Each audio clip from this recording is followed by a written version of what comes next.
Hello, fair viewers, and welcome to part 3 of my Lunar Chronicles analysis. If you're new to this discussion, I definitely recommend you start with part 1 and 2. Part 1 has all my disclaimers and introduces why I decided I wanted to talk about this series in the first place. Seen parts 1 and 2? Great! Let's dive right into part 3 and talk about our sci-fi fairy tale prince, Kai. Now, I do enjoy Kai. I really do, but he also frustrates the heck out of me. Mostly because I feel like Meyer had already laid so much groundwork, but I felt like a lot of the groundwork she did do was kind of done unintentionally, and so there was a lot that could have made for a really interesting character arc that just never got utilized in the story. As Cinder's love interest, Kai is supposed to be a nice, cute guy who cares about his people and struggles with his duty to govern an empire. He's also really self-centered. Now, don't get me wrong, I don't think most fans of the book view him that way, and I definitely don't think this was intentional on Meyer's part. In fact, there are a few moments where Meyer seems to be conscious that Kai might be coming off as a tad self-centered, and so she'll quickly insert a line of dialogue to downplay that, such as Kai saying something along the lines of, "I shouldn't expect royal treatment," or "I don't want to sound like a spoiled prince." So I think Meyer very much did not want Kai to come across as self-centered, but there's too much evidence to the contrary in the books. To be clear, I am not saying Kai is selfish. That's not the same thing, and we see from his willingness to sacrifice himself for his people that he definitely isn't selfish. But he is self-centered. Let's take a look at what I mean. The first bit of evidence I lay before the jury is all of Kai's flirting at Cinder. Yes, at. At least, mostly at. Since we see things from Cinder's point of view, we as readers understand that Cinder likes him, but before that moment at the ball where Cinder kisses him, Kai hasn't really had any clear signals that she's into him. Little she says to him goes beyond basic civility, and anytime she does say something that could be interpreted as flirty, she usually ends up backtracking, downplaying her interest, or turning down an invitation to the ball immediately after. Talk about your mixed signals. Kai flirts at her. She doesn't usually flirt back. For most of the book, she's pretty stiff in how she speaks to him. And as I mentioned in another video, we can't even say that he saw her blush and then took that as positive reinforcement. He asks her to the ball. She tells him no, repeatedly. She tells him to take another girl, tells him to dance with her sister, refuses to accept his comms. Even if we know that Cinder likes him, Kai is harassing her. Now that I think about it, maybe Cinder's rejections are the whole reason Kai thinks she treated him like an ordinary person, because no one else would dare tell him no. If Kai wasn't self-centered, if he was trying to take Cinder's feelings toward him into account, and if he had any care for the huge power imbalance between them, he would be backing the heck off before his position and power coerced Cinder into accepting an invitation she didn't want. Instead, whether he's joking or not, he uses his position as prince to make her reconsider going to the ball. Another time he asks her to the ball in front of a group of people, which is kind of an intimidation tactic. He doesn't take no for an answer because he wants her to distract him from his problems, and he's not taking the time to seriously contemplate why she keeps turning him down. The second bit of evidence I leave before the jury is what happens at the ball. Cinder crashes her car, then shows up at the ball with mud on her clothes, her hair in a mess, and drenched from a rainstorm. Yes, Cinder has been set up at this point as someone who can't wear a dress for 2 minutes without staining it. But surely this goes beyond her usual level of disheveledness. Yet, does Kai ask her what happened and if she's okay? Does he ask her if she needs to borrow a new set of clothes so she doesn't get hypothermia? Nah, he's not paying attention. His response is to look at the state that she's in and basically go, "That's my Cinder. Can't keep her hair neat for 2 minutes." What's more, despite how much Kai has pursued her up until this point, the very first moment she needs him to take her side, he lets her down. And I'm not even talking about how he legally is required to hand her over to Levana.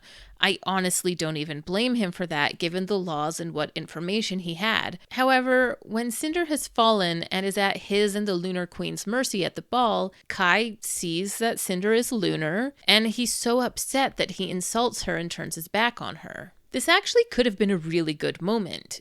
It's a normal, if unkind, reaction to a surprise like that. But Kai basically wallows in his emotions for most of the plot of Scarlet. He gets so stuck in his own head that he spends much of his spare time brooding about his hurt feelings and never showing real concern for what dangers Cinder might be facing. He goes back and forth between, I feel like I like Cinder, but she made me feel that way. But I think I like her, but she made me. He's stuck in that rut while he very well knows that Cinder is a wanted fugitive worldwide and on Luna, and that she faces a death sentence if caught.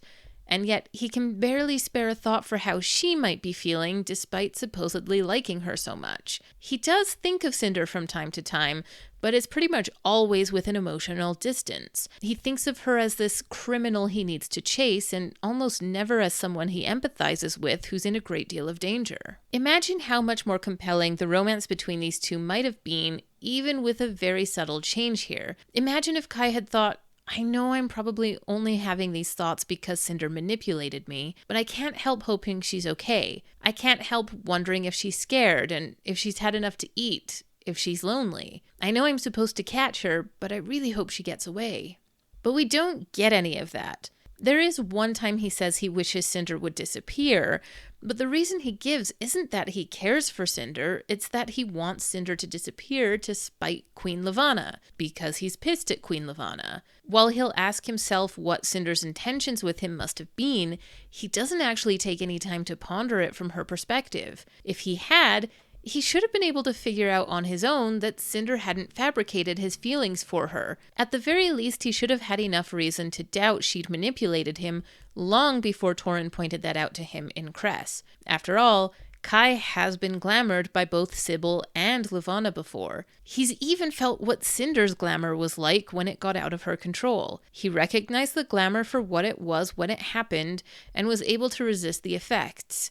He knows what that feels like, but he can't get out of his own wallowing long enough to realize that the vast majority of his interaction with Cinder didn't come with those feelings. Which was pretty frustrating for me, because the unfortunate truth is that not only does this make Kai look really self-centered, but it also makes him look really dense. Having him admit to Cinder near the beginning of winter that he should have figured out she hadn't manipulated him didn't exactly feel satisfying. Kai is supposed to be smart. We see him being capable and intelligent when it suits the plot, such as when he convinces the Lunars to help him escape during the siege on the Lunar Palace, but when being obtuse draws out the drama for the romance, Kai is suddenly an idiot. When you have a character who flips between brilliant and dumb as bricks, as needed by the plot, they start to feel like a tool and not a person. But a boy's gotta feel his feelings, I guess. As another bit of evidence of Kai's self-centeredness, there's literally a scene in Cress where Kai is talking to his wedding planner and feels guilty because he realizes he'd never considered that woman might have a family. So even Kai admits he's self-centered. However, and this might shock you, I in no way, shape, or form think Kai being self-centered is a problem for the story. It's a character flaw, not necessarily a narrative one. As someone who grew up kind of poor but has had the weird opportunity to be acquainted with a few people who were born into a lot of money, I can tell you, being a self-centered rich person is totally realistic. Though my acquaintances were generous people who meant well, in many ways they lacked even the capacity to put themselves in the shoes of the average person, let alone a poor person. So having Kai be self-centered would have been realistic, and it could have done very interesting things both for the sci-fi plot as well as the romance. For example, I wouldn't have felt nearly so frustrated with all the times Kai suddenly became an idiot if his self-centeredness had been a deliberate character flaw. It would have made sense that a normally smart person wasn't seeing what was right in front of him if we knew he had this flaw getting in the way. If you've watched any of my other videos, you had to know I was going to bring up Avatar: The Last Airbender at some point. But it actually has an example of making a smart character stupid done well. Zuko isn't stupid. He's really not. I know people in the fandom sometimes poke fun at him, and sometimes the characters on the show do too, but he's really not stupid. He's smart, he's resourceful, he's competent, he's tenacious.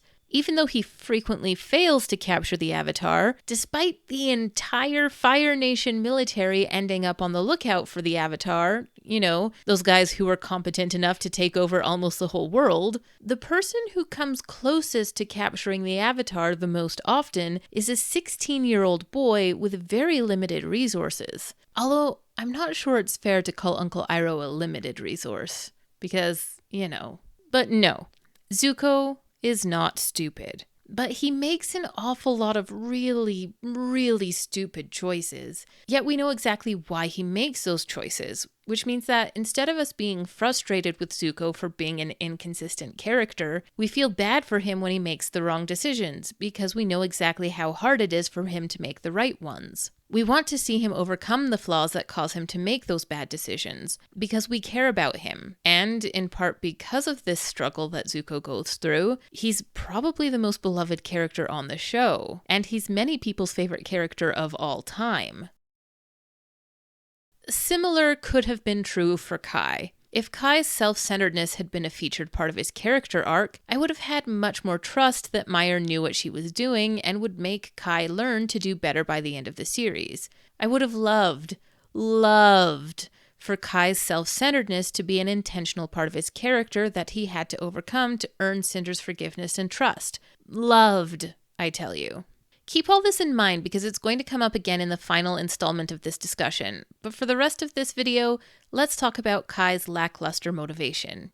Kai is supposed to be motivated to find Princess Selene. Okay, so some of you are probably asking why I'm mispronouncing this name. I know a lot of people probably pronounce it Princess Selene. That very well may even be what Meyer intended.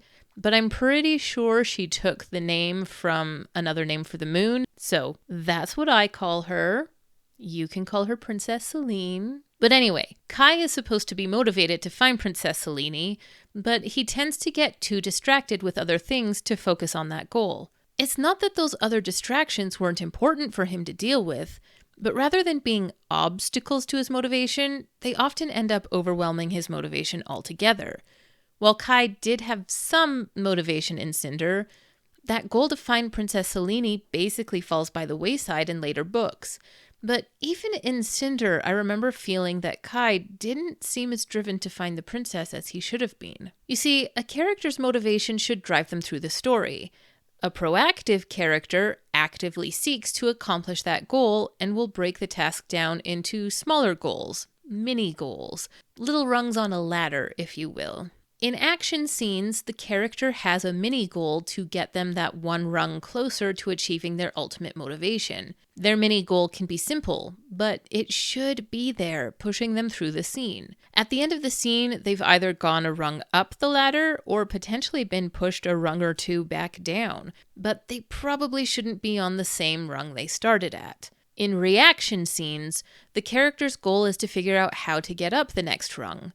By the end of the scene, they'll have figured out what they're going to try, and that will become their goal for the next action scene. This means that in every scene of the story, the proactive character is constantly pushing forward toward their ultimate goal. Sometimes making a character proactive is tricky. It's literally something I'm struggling with right now as I write about a heroine who's having a sort of mystical, extended out-of-body experience. Since she can't physically interact with the world or the other characters, it does make it a challenge to find ways that she can be proactive in her own story. It happens. But ideally, you recognize the problem and find ways to make your character more proactive. But in Cinder, Kai doesn't really drive his own story forward. Again, just as Cinder has so much to deal with that she has no time for a romance, Kai has so much going on, he doesn't really have time to focus on his motivation to find the princess. Rather than being able to focus on climbing the next rung in his ladder, he basically hands his ladder over to Cinder in the form of his android, and he becomes dependent on her getting him up the next rung while he deals with other things. In fact, this is a bit of a theme with Kai. We never get to see him actively pursue his goal on his own. He's always handing over the work to someone else. even in scenes from Kai's point of view, his motivation to find the princess is rarely at the top of his mind, and it's basically never the goal that's driving him from one scene to the next. Kai is not a proactive character, and it only gets worse in later books when he basically forgets his goal of finding the princess altogether. He spends nearly all of the books reacting to the scheming and warring Queen Lavanna does, trying to pick up the pieces, not trying to find a way to get a step ahead of her, not trying to pursue his motivation. And even once he does decide to look for the princess again, any progress he makes always happens off the page. We never get to see him work at it. Since Kai isn't actively pursuing his own goal in his own point of view chapters, it makes it feel like those chapters exist solely to dump information on the reader. If Princess Selene truly not only has the potential to save Kai from misery and even probable death, but also has the potential to save all of Earth from intergalactic war, Kai should be thinking about her a lot more than he does. Anytime he meets or speaks with Lavanna, he should be using his diplomatic skills to try to subtly get the Queen to confirm or deny his suspicions that the princess still lives, trying to get clues from her about where the princess might be without giving away that he's searching for her. Every action he takes should be either in pursuit of his goal or should tell us something about his character, about lines he won't cross in pursuit of that goal. Yet, once he gives Cinder his android to fix, for the most part, that's that. He does remind Cinder about the android a few times, but he never seeks Cinder out to see how things are coming along. He doesn't work on a plan B to find the princess in case this whole android thing doesn't work out. He doesn't work on other princess-related projects in the meantime, like coming up with a plan for what happens after he finds the princess, or a plan for what happens if he discovers the princess is just as evil as her mother and aunt. He's just waiting for someone to fix his android, and he's just expecting the princess will solve his problems for him. Again, he's not proactive. Kai, sweetie, I know you can do better than this. Imagine how much worse we'd feel for Kai having to go ahead with this arranged marriage business if we knew he'd tried everything he could to get the upper hand and get out of the marriage. If he'd actively explored every logical avenue to find the lost princess, only to end up thwarted again and again. If he'd ended up accepting Lavanna's marriage proposal only because it was literally the only thing left he knew how to do to minimize Lavanna's destruction. And here's another place Kai's self-centeredness shows up. Because if he's not doing everything he can to find the lost princess and get out of this political marriage, what business does this boy have flirting it up at Cinder in the first place? Don't toy with a girl's feelings if you're not romantically available. If Kai truly cares about Cinder and wants to be more than friends, he should be all the more motivated to find Princess Selene so he'll be free to pursue Cinder. But alas, Kai comes across as caring more that Cinder puts a smile on his face than whether or not he's actually available to return the favor. Which I actually find kind of interesting. If you've read all of the Lunar Chronicles, including Stars Above, you're probably familiar with the short story The Mechanic.